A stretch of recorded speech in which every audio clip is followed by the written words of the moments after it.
welcome back to Inside Texas with the Girl Herd. I'm Michelle, have Angie, Devin, and today we have special guest Coach Dub with us today. Hey, how's it going? Thank y'all for having me.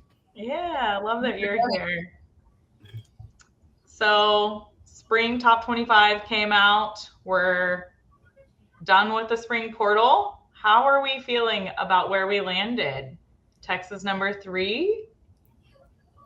I want to start with this because I want to ask Coach Webb something because I knew we were going to talk about this. And I'm like, what is this based off of? Like everybody just like watching all the spring, like truly, I'm interested. Like how do they make this? I know, honestly, I think they look at a lot like the returning players who played a lot, how many returning starters you have, especially like key positions like quarterback, offensive line, defense line. That stuff matters. Penn State's pretty loaded. I know they lost a lot of guys to the draft, but they had a ton of young guys. I'm still not a believer in their quarterback, but maybe these guys are. You look at Clemson, that offense is explosive. We got to see that in the playoff game, right? They didn't have a defense, but they could score points. And so you look at that, and they have a lot of guys coming back. And then you got Texas. We got Arch, right? We have a lot of talent coming back on the defensive side, some on offense, but I think it really is based off that, just returning production and just what you expect that production to actually do. Interesting, and probably like the portal and how our recruiting signing went, which of course we were top. Penn State being there as one, I think that's interesting too because I feel like the big game Bob label might go to James Franklin. Unfortunately, like he now holds that title, and I want it for him so badly. My very first boss out of college, she was a Nittany Lion. That's how I found out what Nittany Lions even were in the first place, but you want to see it for him, but I don't know. We'll have to just see what happens on the field. Yeah, good luck to that. I don't believe in that quarterback. Sorry. Not buying it. Did y'all see it? Y'all saw it. But I think that is why, right? Like 1 and 2 is the most senior veteran, if you will, quarterbacks of this group. And so I think that's when I looked at this, I was like, interesting. Penn State, of course, made it pretty far last year. And it's funny, like Devin also has talked about her affiliation with work. Like I also have a coworker who liked to talk crap to me all during, the playoff season and last year and how everything was going. And of course they went pretty far, and then of course we've talked about, we don't know if we want to come across Clemson this year and how that would go, but yeah, I think it's also interesting seeing Penn State as one because in my opinion, I don't see them winning their conference. So we also have talked about this too, of the rankings and how that has changed in the landscape of college football. Like by the end of the season, I would love for us to do a flashback to this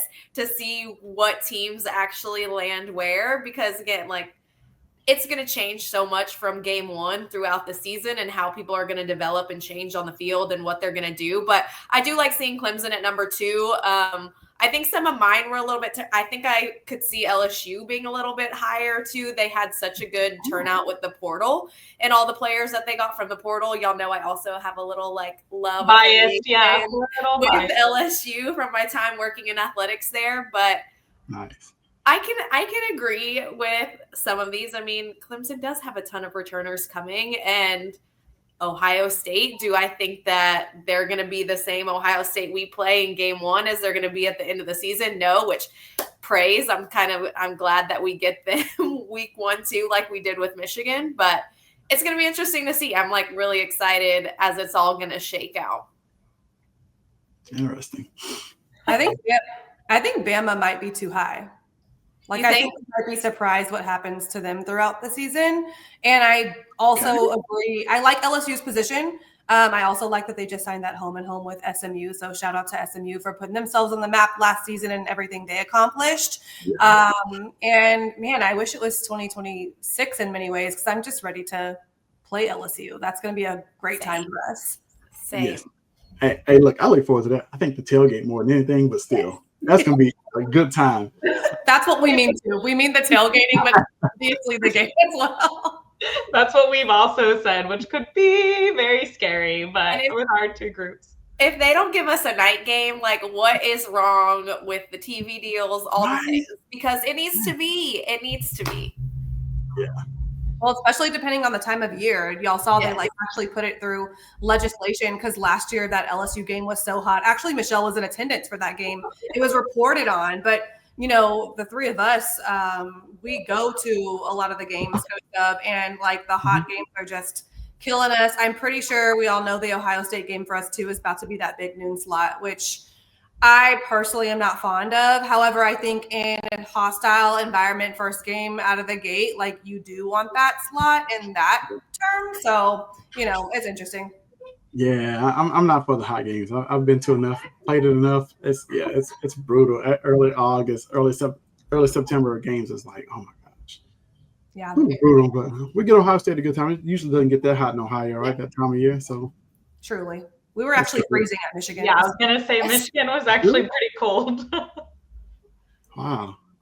So this gives some history. I coached at UNLV. We went to play Michigan. It was second game of the season for us the year before Texas, and it was cloudy, had overcast, but man, if it was like perfect weather, I'd take it any day. But I was coming from the Vegas heat too, so yeah, I was okay with it. Right. Coach Deb, I'm interested to hear kind of a little bit more about your train of thoughts with Texas being 3, and would you prefer to be in that slot or somewhere else on the board going into the season? I think 3 is a good spot. It's enough respect, but it's like, hey, y'all still got something to prove to get to number 1, right? We think you're good, but you're not the best yet, right? And that's okay. I don't need to be number 1 in the spring ranking because it really, at the end of the day, does it really matter? Plus, this may change again before the fall, right? Because things happen, new additions, the whole 9, what this projected starting depth chart will look like. But I'm okay with being 3. Let's go, hey, we have respect. They think Texas is good. They think we have enough returning pieces. They believe in the coaching staff far most. And so combine that with we got room to grow still. You get a hungry team that's already good, and sky's the limit. Yeah, I was thinking about that. Like, you look at these and you're like, how much does it really matter? I think what matters is how much it fuels some teams to be like, oh, that's where you think I'm ranked? Game on. There was even a couple, teams in this 25 that weren't in the 25 before. It's going to change so much. And even I look at it and I'm like, okay, yes, like I see where Aggies and Sooners are, but we all know that those are big games for us regardless. Yeah. With our competitiveness and challenges with those, but it's just that feeling of that weight. Last year during the season, we had the number 1 tag going into the Georgia game, and it was just like you hated it as a Texas fan, but you felt the way it was about to go, and it was like, this ain't good. So, and we were still sort of coming into solidifying that identity. I don't think this team will have that problem. We had 2 top 4 finishes the last 2 seasons, and I think we have a little bit more hunger under us and just a little bit of anger too from like we can't get through that game. And so I don't think any ranking is going to impact us this year. I do think that it was, a well-kept secret, but I think it got to us a little bit last year during the season. Yeah, I can agree with that. I don't know. I'm ready to see what this team is made of, though. We'll find out very early in the season, back against the wall, what we really are, I think, in a lot of ways. And starting off the season, right? I mean, teams grow throughout the season, but I can't wait to just see who we are and come out versus Ohio State. I can't wait. Me too. And I feel the depth is on our team is something that I'm really excited about too, because a lot of other teams don't have it, right? Like their best players are on the field. And then I feel like you have this gap on some of the teams as far as who's going to be in the 2 and the 3 and the 4 slots as far as coming up next. And I feel like our Texas team is stacked on the bench so that we can have fresh bodies at any moment whenever we need to, which is something I'm looking forward to. Definitely. Yeah. Okay, so what games do you guys think are going to be most crucial that we have on the schedule for the upcoming year? Whew. Ladies first with this one. I'll go. I mean, I kind of called it out on our shows before. I think the obvious one is the big G showing here, Georgia. Like we have to win. Like I can't hear one more dog bark. Like I can't say that enough, y'all. I truly can't. Don't know what I'll do if I do. And outside of that one, I'm gonna go the away game at Florida. I think it's very important. Okay, it's good. I agree with the Florida. I think the environment in the swamp is something to not play around with, especially as the first SEC game. They do have players on both sides of the ball. You know, I think it's going to be a test for us, honestly. So they got to be ready for that crazy environment. I know Ohio State environment will be crazy too, but there's something different about that SEC competition, and this is going to be the first time we're coming to visit them now that we're in the SEC. So they're going to come out chomping, all puns intended. I love that. I've already told I can't give a coach's answer and say every game on the schedule. So I'm going to go a little traditional here and choose A&M and OU because you got to win it. There's no way you can lose to either one of those teams because this rivalry, you never hear the end of it. They could be their only win of the season. They'll brag about like they won the Natty, right? And so I know all the games are important. I like the Georgia pick. I like the Ohio State pick. I like the Florida pick. I just think you got to take care of business. Lone Star Showdown and Red River rivalry. So you got to take care of those two. So I feel like they're just let me not say lesser teams because they might come after me for saying that, but they're just important. You got to beat your rival. It doesn't matter. You got to beat your rival because they might not have a good season. And if they beat you, that blemish may knock you down in the rankings on the playoff scale too. So who knows? Well, we also don't want to trade the home and home with A&M specifically. So I think if you had to prioritize out of your two, it has to be Texas A&M because it'll be our first return home with them. And if they get to win that, then everything from last year goes down the drain. So there you go. It does. I'm with you, Coach Dub. I always say like all of them. Like I want to win everything. You know, I look at these and we play five of these teams. Like which one do I think is most? All of them. Like, and of course, you see ones that are at the top and you want to beat those. But you know, we've talked about how you can lose some games. So I also feel like our rivals are most important. But we're gonna see how it lands and where people land and what is going to end up being most important. But we've talked about these away games that we have to play at Georgia and Florida on our pod lots. So, and then of course, Ohio State right out of the gate, like anything can happen. Both teams are going to be settling in. They're still figuring out their quarterback, but I don't know. I always have a hard time choosing, as everyone knows. Yeah. I also think you guys already know that we're going to get all the chatter, all the talk towards the end about how easy the beginning of our schedule is and this and that. Like, do y'all have thoughts on that? And like, why necessarily we set it up that way? Is it good? Is it bad? Like, how does it set us up for the end of the season, right? And to go the long way? I mean, I think that the SEC plays FCS schools. Like, why do they keep talking about this? Because we actually our preseason, non-conference games, we're out here playing teams like Ohio State, Michigan, before we were in the same conference, LSU. So, I mean, I don't know. I think we set ourselves up for our road schedule with the SEC this year, and that's the way that it is. Yeah. I always say this. You can't choose who's on your schedule. You only can control how you play. It's not our fault that these teams are bad. It's not our fault. It's not Texas' fault at all. So you just got to show them to play your schedule at the end of the day and not worry about what any outside noise is because I can promise you in a building, every opponent is a tough opponent. No coach is letting them get away with, hey, this team is not that good. No, everybody's a tough opponent, which is always something to work on, right? So use that to prepare for the next game. Don't worry about the outside noise. Always going to be noise, especially when we have the Texas across our chest. But before we get into our next part, let's hear a word from our sponsor, Luxe Kitchen and Bath. This video is brought to you by Luxe Kitchen and Bath. Luxe has been offering high-end kitchen and bathroom remodels for 3 generations throughout the greater Austin area. With 5-star review after 5-star review on Google and Facebook, and an A+ rating from the Better Business Bureau, you can put your faith in Luxe Kitchen and Bath's award-winning designers and skilled craftspeople to bring to life that dream vision of your special home. But that's not all. Luxe's all-star team provides full remodels, large additions, and even commercial build-outs as well. So call Luxe Kitchen and Bath at 833-358-LUXE today. Or visit luxekitchenbath.com to discover where quality meets luxury and begin the process of transforming your home. Get a free quote today by calling 833-358-LUXE. That's LUXE. or by visiting luxekitchenbath.com. Link in the description. Recruiting. Now we're looking into this next year. We're looking into the years ahead. How we looking? Look, it's Texas. We always look good. What do you mean? What do you mean? I tell you what, these coaches are still on the road. They're recruiting. They're making a name for themselves. Like you got Coach Lowland Clark, who just got here. You would think he's been on Texas staff for years. Like he's already made so many great relationships and connections in like the DFW area, the Houston area. I know he's from Louisiana originally, but he has a ton of connections. He's making his way. Kenny Baker, who's now going into his second year, he's got a pipeline of defensive linemen that he has a connection to. So I'm starting to see these coaches go out and their outreach is steady growing. Their pipeline, the footprint is growing.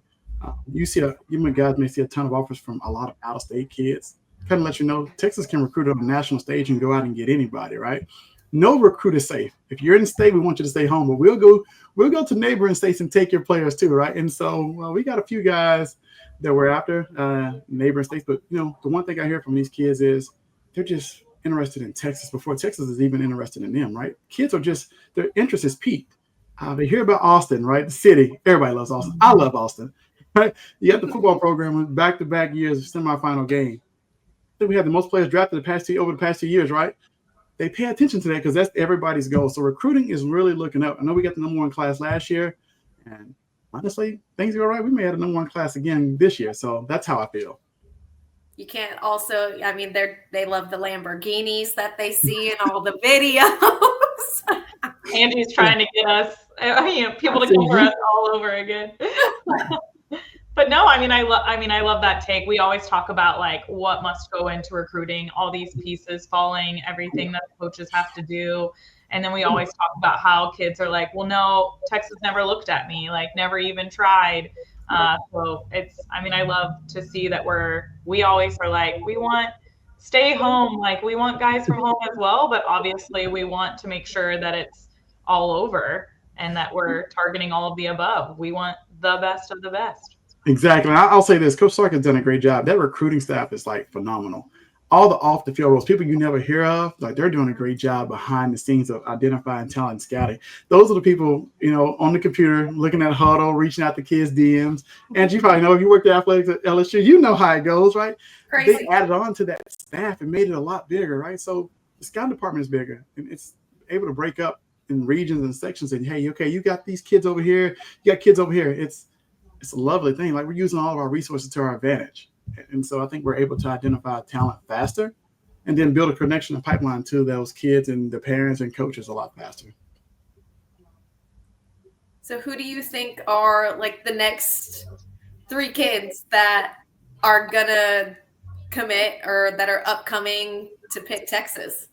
Ooh, man. All right. Hey, I'm not holding my feet to the fire. Like if I get this wrong, you're not coming after me, right? I'll say this. I do know one of the top cornerbacks, I would say in the nation. His name is Samari Matthews. He has a commitment date set for July, middle of July, I want to say. So he just named Texas in his top 4. I know he's from South Carolina. He has Clemson, South Carolina, Florida State, and Texas in his top 4. But as I talked about, he's another kid who was interested in Texas before even seeing Texas. He just knew Texas had a great history. He knew Coach Akina came back. Well, that's the guy responsible for getting a lot of those guys going to the NFL. Piqued his interest. When he got the offer, he put Texas in his top schools immediately without even visiting or anything. I like him as a candidate, right? I would say you have Jalen Lott, who's a legacy. Dad's in the Hall of Fame at Texas. Mom played volleyball at Texas, I want to say. So why not? We love legacies, right? I think that's a good thing. And he has a commitment date in, I want to say July 4th. So hopefully we're popping fireworks for him. Yes. There's nobody else. If I had to go, I'll give you one more. Let's see here. Ooh. He doesn't have his commitment date yet. He's hovering around maybe July. I would say John Turntine, one of the best offensive linemen in the country out of North Crowley. He's been a long fan of the Longhorns. I know he has a great relationship with Coach Flood. He's a guy that's always learning and seeking information from Coach Flood all the time. This is not about football, just about life, right? He accepts that feedback already. He loves his style of coaching. So I would say John Turntine. I think Texas has led Nick recruitment for a very long time, and I just feel like that would be the third guy. I love that, especially when the coaches can make that kind of connection with these kids. I feel like there's nothing that compares to it, right? You could go anywhere and it just won't be the same, right? And for a parent, right? I can only imagine the comfort that a parent feels when their child has that connection to right when they leave, and this is going to kind of be the next person to care for them and put them under their wing. That has to speak volumes to them and the importance of coming. Definitely. I know people have made a big fuss about John Turntown's weight. He lost a lot of weight. He plays offensive line, but he lost a ton of weight, right? Metabolism picked up. And everybody's like, oh, is he a tight end now? Like, what is he? And, talking to him, getting just kind of catching up with him. He speaks to Coach Kyle Flood and Coach Beckton. It's like, don't worry about your weight. This is what you can do, right? So the fact that he actually reached out to them for advice, like, okay, hey, I'm losing weight. My metabolism picked up. What do I do? Don't worry about it. We got you. And he's taking coaching from them already. Why not continue it? Go ahead and commit and sign with Texas. You'll continue to get there for the next 3 to 4 years. So I love that. Well, and you hear that all the time, like what a player may be, come in as, like we watch them, we understand what they can do, what their talents are, and maybe move them around, and where we have depth, where we don't, whatever. And if you can be like, why not try another position and see what can happen as well? So that's really cool to hear that, talking to all different coaches and what's happening. Yeah. Here comes one. Sorry. I see a little movement happening in there. Yeah, you saw some movement. One of my girls was about to come in here. Not sure which one. Speaking of recruiting, are they little Longhorns yet? They are. I just got them actually put up the hook them the other day. I had to get their fingers and like mold it. Like, hey, hold it up like this, So yeah, they have no choice in this household though. Come on. That's amazing. Well, All right. Any more thoughts on recruiting? I would just say, and I know Texas worked the portal. Maybe they go after one more guy from the portal. Who's a grad guy, maybe on the offensive line, maybe. Because you can't be having experience. But other than that, I think like recruiting's done. I think it's football season now, right? Texas staff, they're out here offering a bunch of 2027 and some 2028 guys. So they're in the future. So they feel like they got 26 wrapped up. They got their guys identified. Now let's start on the next couple of classes, right? And they're out here. If you look at Twitter, they're out here offering left and right, identifying key talent out here. I mean, even Jeff Banks is offering kickers and punters and deep snappers. Like, he's on it. I love it. Like, hey, you got to win all 3 phases of the game, right? So all 3 phases. That's right. Don't we know it from last season? Yeah, I was gonna say all too well. Truly. I can't imagine being in that role in this day and age. Like, do you ever sleep?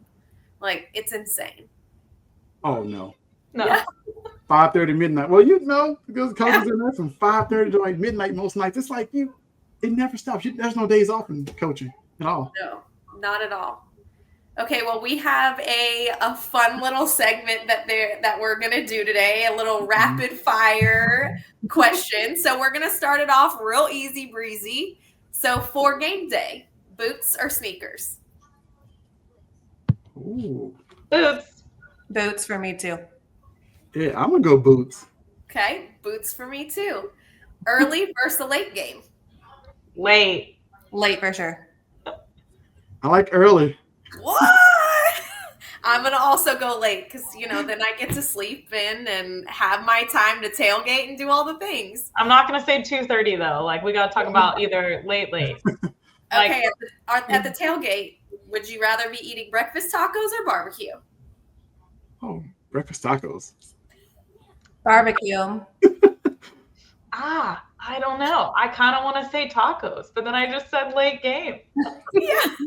I feel like you can eat a breakfast taco at any point of the Anytime. day. So that's going to be my pick too. Okay, baseball cap or cowboy hat? Cowboy hat, specifically a rhinestone one. Yes. I got a baseball cap on now, but give me my cowboy hat. Yes. Okay, I'm going Cowboys too. All right. Would you rather see a sack or an interception? Interception. That's a hard one. I'm gonna go interception probably. I am going with sack. Yeah. I'm gonna go with sack too. Yeah. 20. Okay, last one. 4th and 1 or a 2-point conversion? Oh, Lord. That feels rude. Like, go ahead. I'm a 2-point conversion guy. It means probably I'm going for the win or something like that. So I'm 2-point conversion. Lay it all out on the line. Yeah. Yeah, like I don't really want to be at 4th and 1, but if I'm there, go freaking make it versus have to do a 2-point conversion is what I'm thinking. Crack me up, Michelle. I'm gonna go 4th and 1, and I'll throw in. I love the confidence Sark had in the squad this year. We kept our team out there so much, and it was cool. And the other side of the ball would try to stay on our defense, and we would lock it down. So I love a 4th and 1. Bring it on. Devin, you and I are on the same wavelength with that one, and that's exactly where my head went. I'm like, whether they're coming for us for 4th and 1, or where we have the confidence to keep doing it and running the ball down their throat on 4th and 1, like I love it. I love the energy on both sides. But yay, that was the end of our first rapid fire question sesh. See, it wasn't too bad, right? No, it's cool. Fun. Yeah. Great job. Coach Dub was like, what did I just sign up? Yeah. No, I enjoyed it. Look, this is fun. Actually, when I saw the show last week, I said, man, I want to get on there, man. They having a ton of fun. Man, what is this? You know? So, yeah. We love it. Well, thank you. We appreciate you coming. Come on and visit with us again. Yeah. Thanks. We had fun today.